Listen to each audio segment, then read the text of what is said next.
Hi everyone, I'm Chet Marchwinski, Communications Director at the Lean Enterprise Institute, and with me is Joe Murli, Principal of the Murli Group and an LAI faculty member. We just finished a webinar a few moments ago on integrating visual management tools with leader standard work, and Joe has joined us now to address some of your questions that we couldn't get to during the webinar on camera. I've been in this a long time, 25 years on the Lean journey.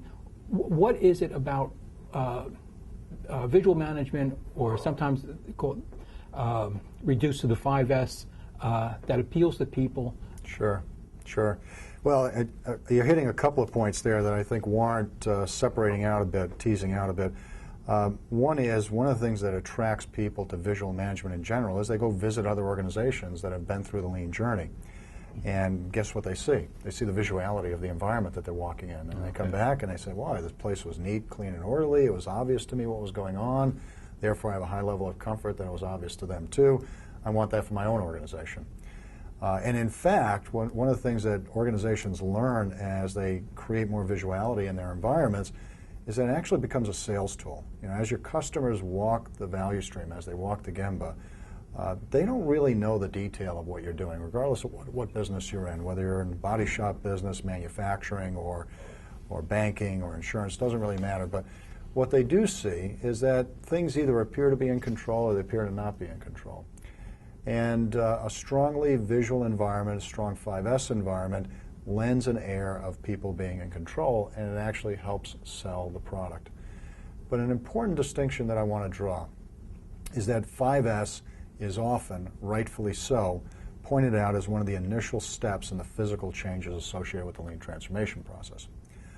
In fact, early in my Lean transition, our senseis would come into Pratt & Whitney and say we're going to do 5S today, and my boss would beat me up because we'd spent a whole week cleaning the place up, in his words. You know, we could have done that without the sensei. It would have been a lot cheaper. And then they'd come back and, well, we need to do more 5S, and we felt like we were wasting our time and money. And eventually, you know, my boss would tell the sensei, you know, we understand 5S. We don't need your help for that. At that point, the sensei would come back, and this time it would be in English instead of Japanese. They'll do that when they want to make a point. And say, you don't understand 5S, because if you did, you'd be doing it, and you're not. And what ultimately I came to realize is that 5S, in the early stages of the Lean transformation process, establishes the leadership modeling required to manage standard work, to manage a process. Because it is the simplest of all the processes, right? It's just putting things back when you're done and cleaning the place up and following some standard work that we all agreed is the right way to do things. So as a team leader, manager, plant manager, vice president of operations, doesn't really matter, if you can't manage a process that's that simple, put the broom where it belongs when you're done, you certainly can't manage any of the other more complex processes like standard work, Kanban, Hijunka scheduling, and Poka-yoke systems and things like that. So you're achieving different ends with the same physical changes that we're talking about. Yeah, it sounds like when people see the visuals on the wall or such, but what they're not seeing is all the learning that has to go behind that, and the work to sustain it. So. Right, and the management system behind it. You know, what's really required to sustain it, as you say. Okay, so let's get into the management system a little bit, as well as visual management. With some of the questions just hot off our printer. Lean is known for waste reduction. How do you address waste prevention? Do you have to incorporate Six Sigma sustainability? Good question. And it kind of speaks to the ongoing, soon becoming classical question of, is it Six Sigma or is it Lean? Are they against one another? Are they for one another? And how it all comes together. The DMAIC process inherent in Six Sigma is a valid problem-solving tool. It certainly is. What I would say is that, you know, I've started my process improvement career years back as a Six Sigma black belt. Culturally, they come from very different places, and that as a Six Sigma black belt, I was trained in something that was exclusionary in nature. You know, we started speaking in very fancy, arcane mathematical terms. We used some very sophisticated tools, and essentially we'd come down from the mountain with solutions and present them to those doing the work as the ultimate way to do things. And I know there's probably some Six Sigma folks in the audience here that are taking exception with that, but all I'm saying is this is how I was trained, and I've seen many others trained the same way. But the topic of waste prevention In order to prevent waste, first you need to learn how to recognize it. And I know that sounds very obvious. I know it sounds ridiculously simple, but the reason that we have the 7 wastes or the 8 wastes articulated the way we do is because we're trying to train people to see waste, and that we become so used to it being all around us that we just assume that that inventory, that walk distance, all these non-value-added activities are just part of the way we have to do business. And what I almost always hear in organizations that haven't recognized it yet, when I start to ask questions about a particular waste, before they're even acknowledging that there's a problem, before they're even articulating that there's a problem, they're immediately explaining why it has to be. So that lean thinking is fundamentally recognizing that something is waste. And being able to say, look, this is waste. We don't really know what we're going to do with it just yet, but we agree it's wasteful. And that's step one. Now the waste prevention piece, I think clearly that speaks to sustainability. Once we've put an improvement in place, and one of the charts we showed was this standard performance and doing the Gemba walks on a frequent enough basis so we're catching deterioration and bringing it back to standard as quickly as we possibly can. I think that really speaks to preventing it from getting so far off track that it turns into a project to bring it back to a once capable process. Now, in your presentation, you mentioned and explained the importance of problem solving right on the shop floor. That's so important in this process. So here's a question: how do you prevent continuous band-aiding a process versus getting to the root cause and fixing it? Yeah. So during the webinar, I spoke to the fact that I had become promoted through the years because I was really good at solving problems. And one of the things that I came to realize eventually is one of the reasons I became so good at it is because I had seen them so many times before. And to that extent, I actually contributed to making them happen, believe it or not.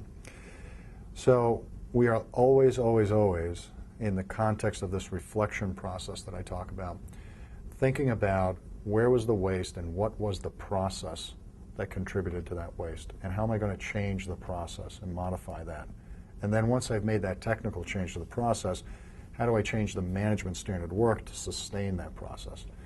So that if you're truly looking at the root cause, this true A3 thinking, plan, do, check, act, then you're thinking deeply about what the problem is before solving it. And I know if a lot of the folks that we work with, when we're trying to train them to do something, as an example, an A3 diagram or something of that nature, they get frustrated over the fact that I make them spend so much time in the upper left-hand quadrant of that chart. What does that deal with? Well, what's the problem? Why are we working on this specific problem versus the other 20 that we have on our plate? And that really speaks to step one, understanding in a very, very deep, very, very fundamental sense, what is the problem? And then once we solve it, making sure we're not band-aiding it. It's fundamental to the lean thinking process. Please comment on the expenditure and effort organizations expend on ERP systems in our visual world. Do you think it adds any value? I love this question. It's so relevant for our times. Interesting observation. In my career, I have had the opportunity or the burden of opening factories, closing factories, hiring people, firing people. Probably have been involved, if not directly responsible, for moving hundreds of thousands of tons of iron and machinery and metal and massive, massive changes. What we are consistently seeing now, as we start to do value stream mapping in companies, that the least flexible aspect of most businesses are their ERP systems. So while there's tremendous benefits to be yielded in a strong, well-thought-through ERP system, understand that one of the earliest lessons we learned about lean at United Technologies in the 80s was cut your roots. Take machines up off of foundations, disconnect the hard utility drops, build an organization that's easily changed. And now what a lot of organizations are doing is locking down processes, or at least feeling like they're locking down processes in ERP systems, making them very difficult and expensive to change. I don't think it has to be that way, but I know for a fact that it's often implemented that way.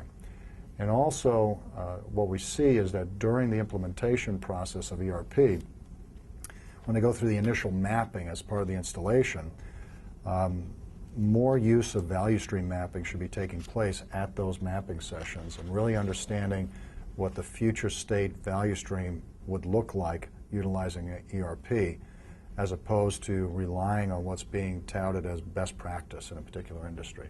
Because often what we found is that best practice is just a preponderance of applications of prior ERP installations. Okay.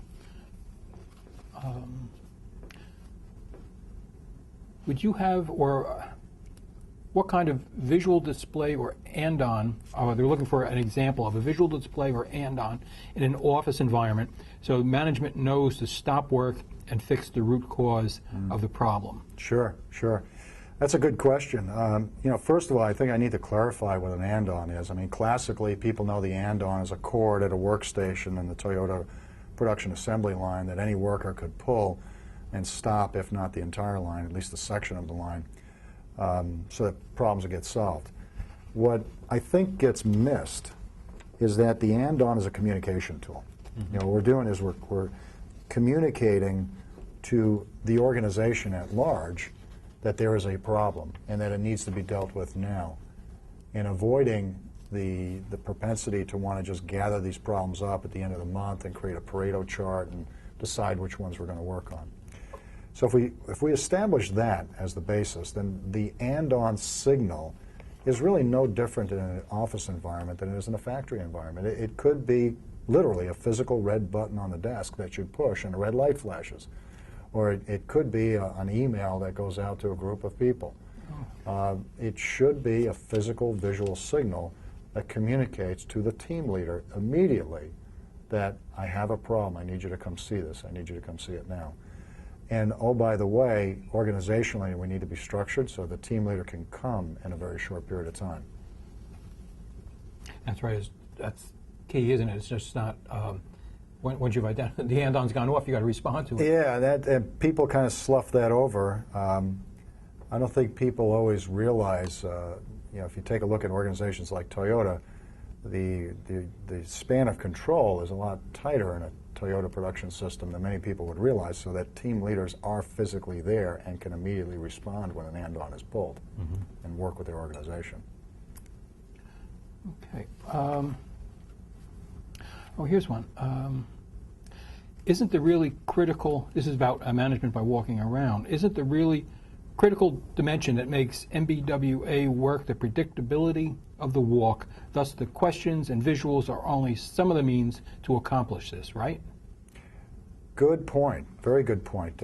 If you study organizational behaviors and organizational dynamics, one of the things you begin to realize is that the frequency with which you do a Gemba walk is subordinate to the certainty with which you do it. So avoid the temptation of saying, I will do it on random times when I have open time, because you will not drive the behavior as effectively as doing it on a more predictable schedule. That becomes important. But I think you also have to come to grips with the fact that if you're just simply doing a walk Wednesday mornings at 9 o'clock as the plant manager, and you don't have the visual environment, it's going to be very difficult to have a constructive discussion on process and not have it get personal and defensive. So you really need both. Joe, unfortunately, that's all the time we have for. Okay. Thanks for taking the time to answer the questions and do the webinar. And to everyone out there, look for us, follow us on Twitter at lean.org to keep up with the latest announcements on our free webinars and registrations. Thanks a lot. Thank you, Chuck.